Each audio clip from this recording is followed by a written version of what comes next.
Welcome to the 2-Month Review. This is Chad Post from Open Letter Books. I'm here with Brian Wood. Hello.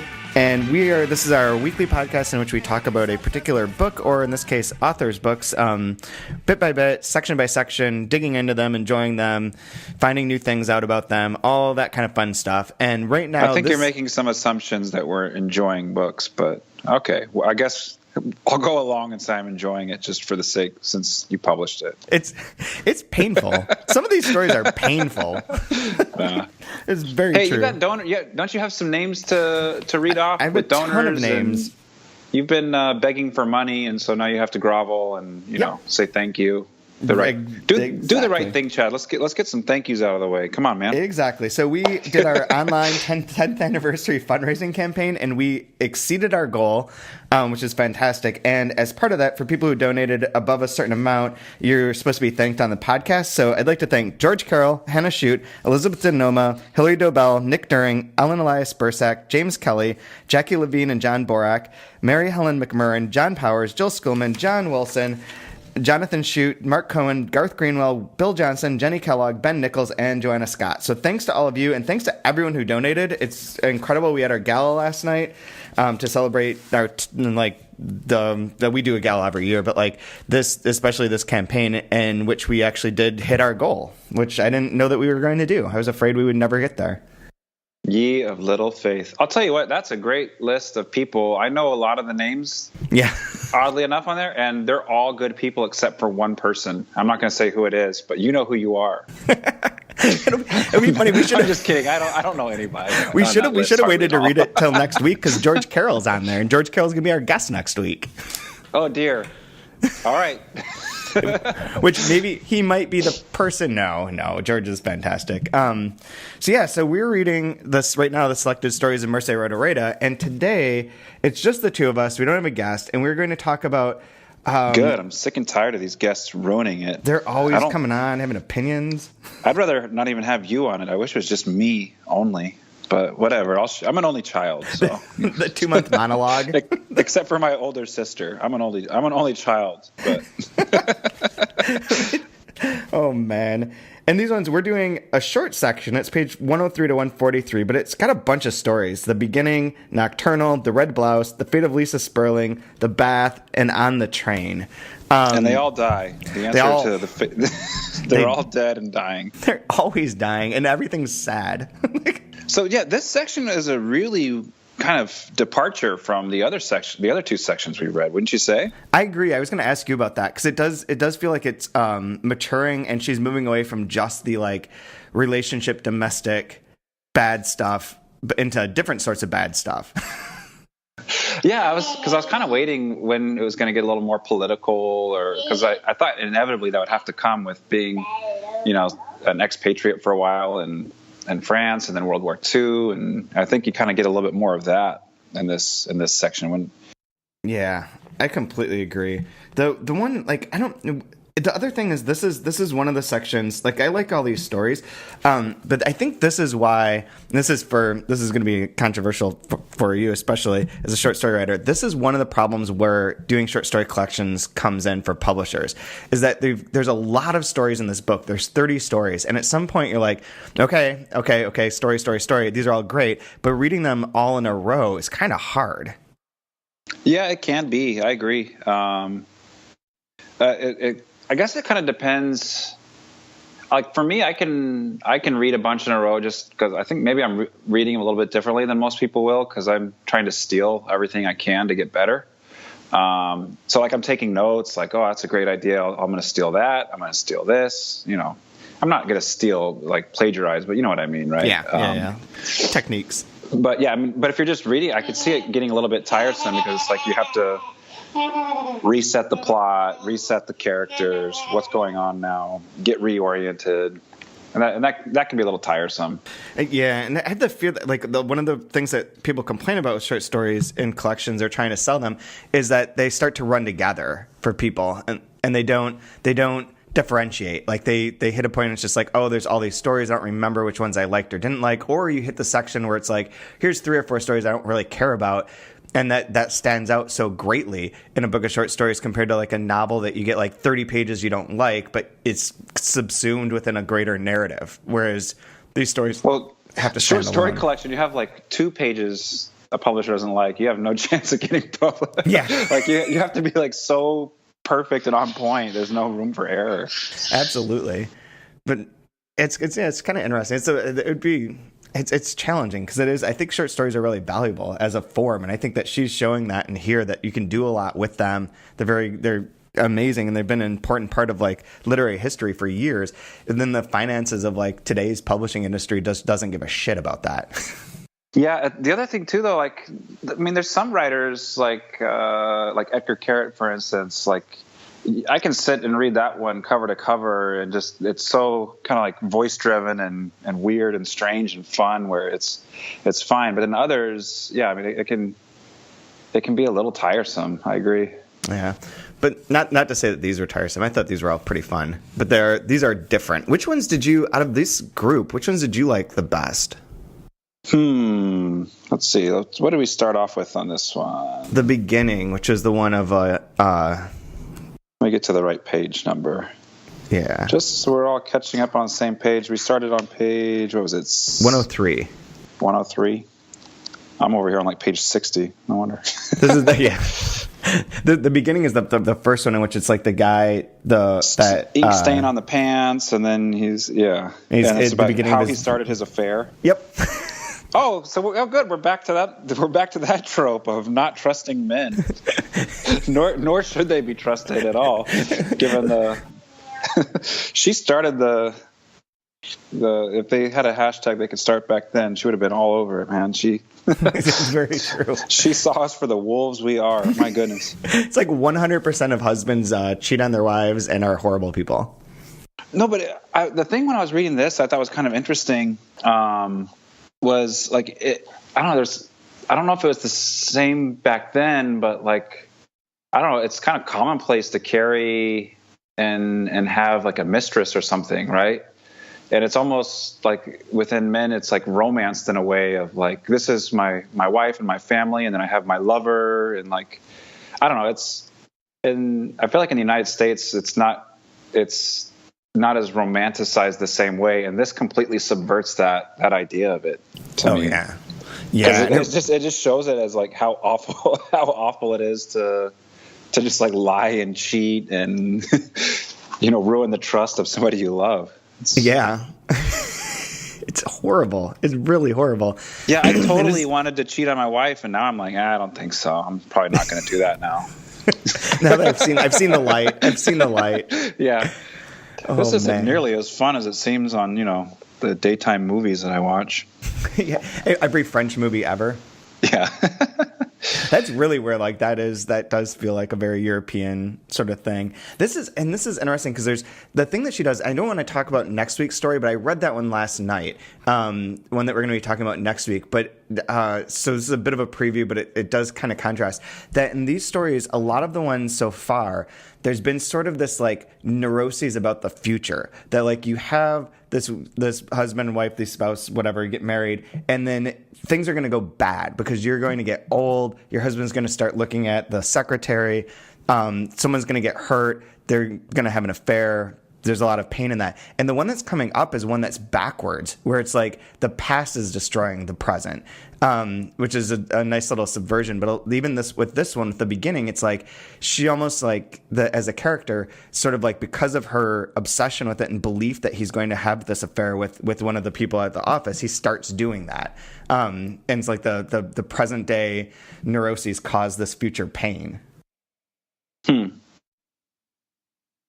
Maybe it's a little more psychological than I really wanted to get into, but yeah, sure, The other, we'll skip Nocturnal for a second, but the other one that I thought was really interesting in relation to like the relationship one is the red blouse with the guy like sort of like spying on his neighbors.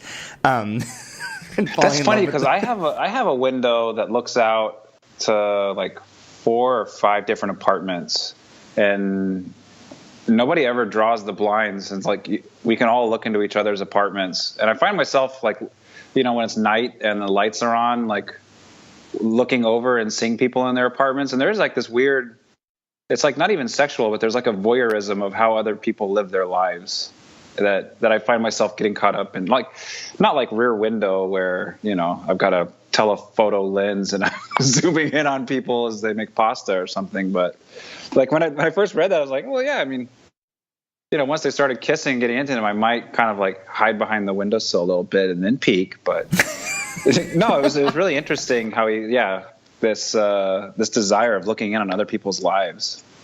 The thing I always notice is walking around seeing what people are watching on TV. Yeah. It's because TVs are so big, like they're so large as objects for most people that you can see them from the street easily. Here's what I'm most guilty of. And I don't know why I do this. It's terrible. But when I'm on an airplane, I'll look at the other person's television that's sitting next to me and not my own. Yeah. Because a lot of times I don't even have it turned on. I'm reading or something, but I'll just watch the person's movie without any sound while they're watching their movie. That has to be the most annoying thing ever if they glance over at me. Why you have your own set? Well, I just want to see what you're watching. I'm not going to use mine. I'm like, what the hell is wrong with me? Why would I do that? I'm just subtly judging you. Don't worry. Yeah. Really? Transformers Part 3, like the other two, didn't satiate your need for morphing robots? All right, I'll watch it on your television then. I never watch anything because I'm always everything feels like it's like going to be judged. Like every movie that's on there is bad. No, the one question back to the red blouse though. So typically, I could totally be wrong here, but I don't know if she's done first person from a male perspective yet in the earlier stuff. I felt like there might have been one, but I don't think so. I think you're right. This one was you know what it was? It was the boy. Okay, yeah, but this is really close third person. But I don't know if it's maybe through translation or whatever, but it just didn't feel like an authentic male voice to me. Interesting. With how close it was. Yeah. It still felt it felt to me like it was written, with the same type of kind of quirkiness that her other objective voices had, or the close female third person had. It feels similar to me to that. That's interesting. I can see that. Like, and it could just be me reading it wrong, or my own judgments on it. But and that's one of the things I always have a hard time if I do first person female. I don't know if I ever write first person. I've written first person female before. But I'm always slightly uncomfortable because I don't want to be inauthentic or But. Yeah. This is a weird story because it does have that, and there are like a few beats that are very emotionally charged. Like on 122, there's like, I loved my father, and his sudden death made me grow old. I was overcome by a deep melancholy that the years have not been able to expel, which sounds, I can see what you're saying that, because that doesn't feel necessarily like this young boy's, I don't know if he's young, but like this, he's early like 20s. He's a professor, right? Is he a professor? I couldn't remember if he's like, I feel like he's like supposed to be 30 or 28 or something like that. You're calling a 30-year-old a young boy? Yeah, I am. This is the problem with America today. We don't take responsibility, Jeez. 30 is pretty young, pretty green. You're a man.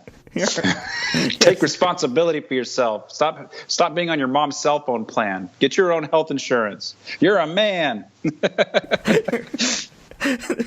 There's also like the last line, I never saw her again. Never again have I lived hours of such passion, a night of love so pure. Which is, I mean, this is a happy story for Rodoreda.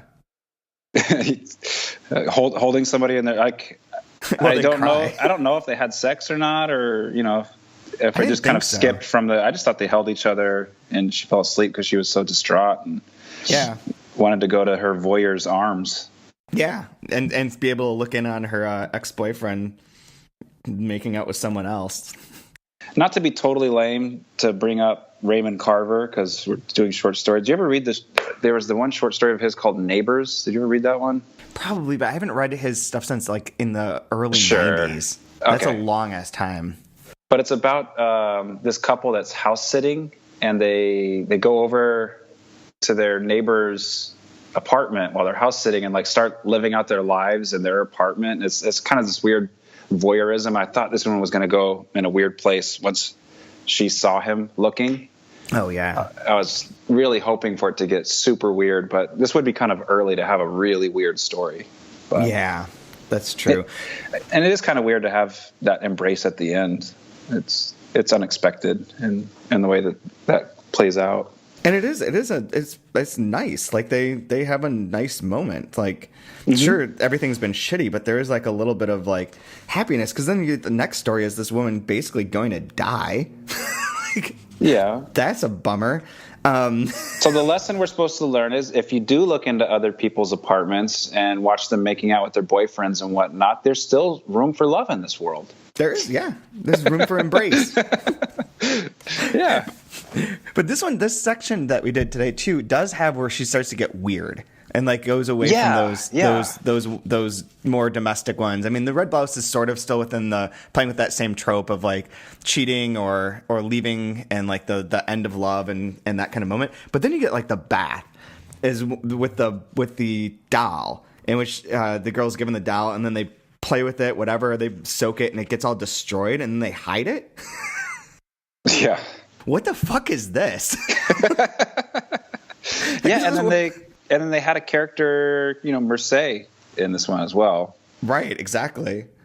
Which I circled that first thing because I don't feel like, I mean, people do. I mean, Mercedes is probably a pretty common name in Catalonia, but still, it's like kind of a unique thing to put your own name into your book. But yeah, so that pops up, and it's like this is a weird story. This is where things started to break apart for me, where like this is becoming not just like a 1930s domestic fiction, but becoming like a different sort of author. She's learning something new now, or trying something new now with that one in particular, which you can talk about in more detail. But the other one is Nocturnal, which I don't understand. And I want to write about it because I just don't understand it. Yeah, let's dig into that one a little bit more. Okay. So what's the plot summary of Nocturnal? Well, so basically this is the best way that I can summarize Nocturnal, is that this guy's wife is sick and she needs help. She needs a doctor. He needs to call someone, but there's no phones, possibly because it's like wartime. And he goes, the only place that they have a phone is the brothel down the street. So he goes into the brothel, and then all of a sudden there's like German soldiers, and lots of shit just keeps happening. He keeps getting drunk with these German soldiers, and it becomes very surreal, and then it ends. Yeah, and I took it that the wife was pregnant with his fourth child. That's what I was going to say too, but I can't remember if that was mentions right the one. Belly, and she's pale, right. So you're thinking maybe like blood loss, or I don't know. Yeah, because so this is going to be their fourth kid. It was almost as if the three children in his life were holding him back. One in Madrid, a member of Franco's Falange party, another a left-wing exile in Mexico, the third a daughter in Reggio seduced by an Italian officer. So politically, his kids are in very different areas, right? Like, so you've got like a fascist in one way, well, maybe not a but seduced. Totally Italy fascist. was fascist then, right? Yeah, and so is Franco. And then the left is like as far away from a fascist and had to go to Mexico. Yep. And then there he is. He's having a fourth kid. And he's writing a book called The Terrible Consequences of Truth. Yeah. And then there's the repetition of order, right? That he keeps saying, like that's his mantra to get him through stuff or something like that. Yeah, it's kind of like his that's what I was going to say too. His mantra, we use it. It kind of directs his book. It's part of his life. But like, then he goes. So this is what I get confused. It gets confusing once he gets to the second attempt to get a phone, where he goes to the brothel where the Germans are getting drunk and stuff, right? Exactly, because there's a part here. A painting, and then he starts seeing stuff in the painting. This is what I couldn't figure out. So so it refers to the painting somewhere. It's probably a super obvious reference that we're missing, and we're just dumb. That's quite possible. Which I will totally embrace. That's fine. So if someone knows what this is going on here, that is awesome. Because where is it now? Because he's in there. He goes into the thing. A group of women were there. Blah blah blah. And he walked up the street. More flowers, of course. Gardenias. Lots of flowers, all dying. Tiny dragon, where is it? Damn it with your flowers. There's so many. Jesus, I know it's right here, though. I need to find this line because this is the part that got me really confused. I know that towards the end, on page 116, it does say, the painting now held 3 gentlemen or 4, all with gardenias in their buttonholes. Occasionally, one was superimposed on the other, perhaps filled with a hurried wish to share confidences, but then they separated in a disorderly fashion surrounded by gold. So, like, I was confused that this was supposed to be very, like, surreal and, like, he's dreaming this, he's drunk. What is... It makes a point to say that he hadn't had a drink in, like, 6 years because of... I'm assuming this is German-occupied Paris at the time, right? So that's what I was assuming, too. Well, I don't think it's an assumption. I think it's pretty clear in there, right? Yeah. I always just have to say I assume because, being married, I'm probably going to be wrong about everything at one point or another. So if you I said I assume. I wasn't sure of anything. Yeah, exactly. It's bleeding into every part of my life. Yeah, there it is. So how many years had it been since he tasted cognac? 6, 7? At that moment, mysteriously extracted from his spirit, words sprang to his mouth, vestiges of some remote Latin class. Yeah, and there's a Latin part in here. There's a bit where the soldier asks him if he's French. He's from Barcelona. He says Spaniard. We rat Spaniard, which I'm not sure what that means. I thought that's like a Rottweiler and a Cocker Spaniel mix, but right. I'm probably wrong. Probably not. Like probably everything else in my life. Spaniard. I'm probably wrong about that. He was calling him a dog. Yeah. And then there's all the parts that are not translated. Sure. But and then it ends with I'm assuming, like you get the real German soldiers that show up and like are breaking up the we're Germans, we require order, and so like they come in and break up this whorehouse party and for being drunk and all that kind of stuff, and they take away the poor little father as well, right? Yeah, he gets it thrown into a truck. Then with a tremendous din, everything disappeared forever down the street, enveloped by silence and the night. Yeah. Then our assumption then is that the wife's dead because he couldn't make the phone call to save her life. Right. So now his wife's dead and his kid's probably dead, right? And who knows what's left for this guy. So then how does that connect then with all the order and him being he was a professor of I think he's a professor of literature or something like that. I'm failing reading retention right now. Me too. But this was one that I wanted to reread and try and write about for this week because it's the first one that I hit that I was just like, I'm baffled by this, and I'm not certain if I'm just missing some intricate thing. Like the painting thing threw me off because I kept envisioning that maybe he's hallucinating something, or the painting might be like a mirror of like what or something that he's seeing what's going on elsewhere. Yeah. But that's not entirely clear. The Nocturnal sort of gives the indication that it is kind of a nighttime dreamlike state. The drinking adds that too. But yeah, and then if he's just gone and she dies, it's a weird telling of the story, and I'm not clear on like what the message is with this or how it functions. Man could become truthful by means of a lie in a way that was more real than sincerity. Yeah. Yep.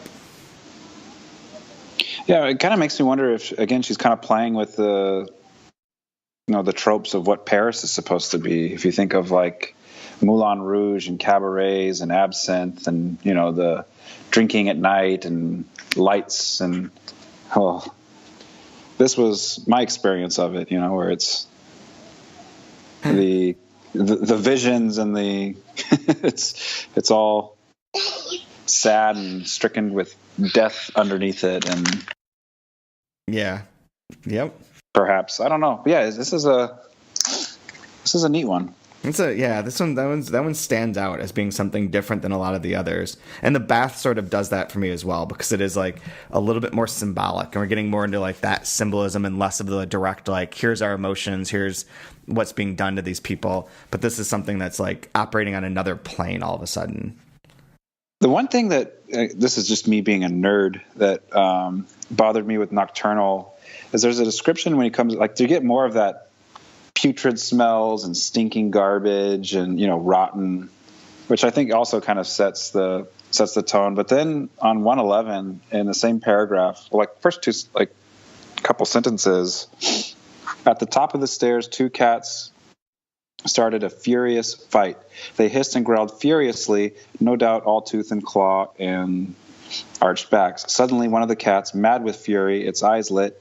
Like, there's a lot of fury. There really is. All in a row. Furious, furiously, and fury all in a row. That's interesting. If I workshop that paragraph, I would get redlined the shit out of that. I would get beat up for having too much fury and furious and furiously. But I'm curious about that. I wonder if that was intentional in the original or if that just happened, like that just, and no one picked up on it right away. No, it's just something I drew attention to me. Like it caught my attention. Not necessarily good or bad, but I would either cut some out or use a synonym, or maybe the whole point though is these are really mad cats. These cats are pissed. They're furious. Furiously furious. It's just a prelude to the Fast and the Furious.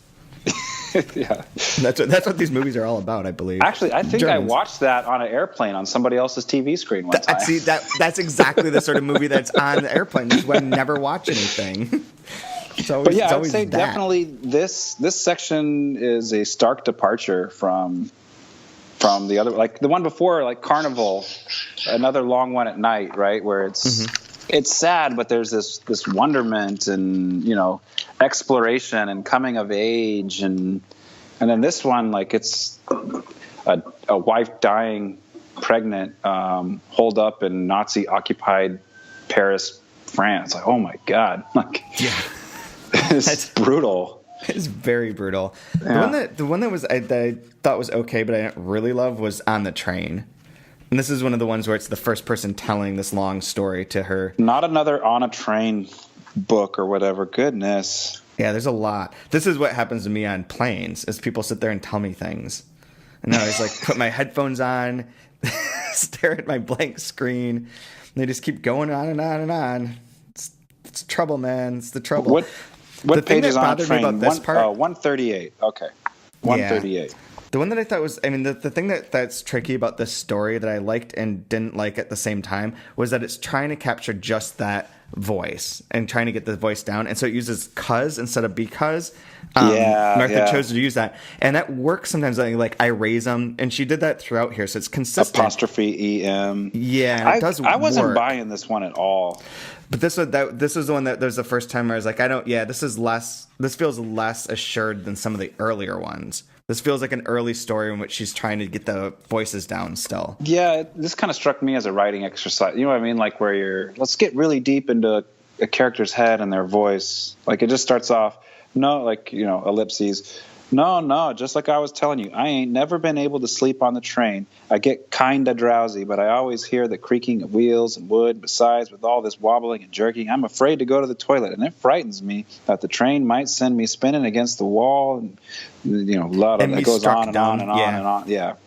Yeah, and that's hard to do. Like, I mean, there's one of the people, Michael Henry Heim, who passed away a few years ago, but he was a very famous translator from a bunch of languages, and he created a sort of set of rules for creating your own dialects, so you don't try and copy dialects from or impose, like, this woman, say, use like a Southern dialect. That would be very weird. Southern American South dialect. That would be very weird for it. So, like, he had various rules for how you could sort of create your own. And a lot of them are kind of followed in here. So that's why it does work and make sense. But it's still like, it's a tough thing to do for a translator. And it's tough to sometimes, if you're reading it with a critical eye, it's much easier to like dig into it than if you're just reading it for the story, because you can see that like that is tricky. That's very hard to do, to figure out how to get that voice in a specific way that sounds like both uneducated and kind of folksy, and yet you're not going to imitate whatever dialect that you do know, because you have to kind of make it its own thing, and that can be really hard, and especially in a short story with like 5 pages. Yeah. That's what I was like to. I only know like 5 vocabulary words. Patois is one of my ones I use if I'm trying to impress somebody and sound smart. I'll figure out a way to jam that in. I don't know if I bought the patois. I couldn't fully invest in the vernacular, so to speak. Oh man. Oh God. So I think that's all I Tom have. Wolfe in your white suits. You don't know anything about Georgia. Nope. Get out of here. Absolutely not. Yeah. Lies. I think that's all I have for this week. I do want to say, well, before we do our thing, I should have said this up front. But one thing that, as an announcement for anyone who's still listening at this point in time, is that on December 12th at the new McNally Jackson in Williamsburg, I think it's on 4th Street, at 7:00, we will be doing an event, a live final podcast for this series. So we'll be going over the end of Death in Spring. So basically Death in Spring by Rodoreda. So if you're in the New York, Brooklyn area, you definitely need to come out, see us on December 12th. It's a Tuesday at the new McNally Jackson. I should have put that up front. We'll definitely put a post about it, all that kind of stuff. But we are going to be doing a live recording of this. So I'll answer all your questions. You can come and tell us that we're stupid and we don't understand things. And that's cool. That's just like your opinion, man. And Marie Christina Hall will be there as well, who works for the Ramon Yule Institute, and she's a big fan of Death in Spring and of Rodoreda. So she'll give us a bit of a Catalan perspective and also talk a little bit about what the Ramon Yule Institute does, who's been kind enough to help sponsor this, and we'll have some wine and stuff there as well. So December 12th. All right. Well, I'll have to pack my gym bag with my coolest clothes. Going to the big city. Going to the big city where the lights are bright. Absolutely. Gotta be as hip as possible because, it's Williamsburg. Oh, that's not a problem for me, Chad. It is a problem for me. I legally changed my middle name to Swag. So is that actually a word still? Or I think so. I just outed myself as a nerd. Dang it. Close though, but anyway. So, what's your favorite line from this section? I'm gonna try and find mine. Let's see here. My favorite line from this section. Do yours and I'll find mine. Oh shoot! I was doing the same thing. Where is it though? I did have one here. Oh yeah, this is one of the sad ones I marked. Wait, is this one that I want to do, or there's another one that I starred? Oh, I know which one I liked. I'm just gonna paraphrase it because I can't find the underline. But I always like a fast way of describing people with a great concrete detail is to describe their teeth. Oh yeah. I don't know why. Like maybe it's because I don't like my own teeth, so I'm like conscientious about it or something. But there was a line in here where they said like she had the mouth of a corpse. Oh God! Like, oh my God! That's so good. That is very good. It's so like concrete and precise and right to the point. I'm just no fucking around there. Yeah, straight up. The one that I'm gonna go back to On the Train because this is like one of the last lines I really liked. Well, what I wanted to tell you is the world's like a play, but the trouble is nobody knows how it ends because we all die before, and those that's left just plug along as if nothing happened. Alrighty. Yeah, just another one of my uplifting moments. It's like a play, but you die, and then things keep going on, and nobody cares. Nothing matters, and nothing makes sense. Well, on that note, I hope you guys have a great week. Yeah. Goodness. I'm going to go tuck my daughter into bed and tell her, if you don't wake up, it's for the best. Don't worry. Things will still go on after you're gone. Oh.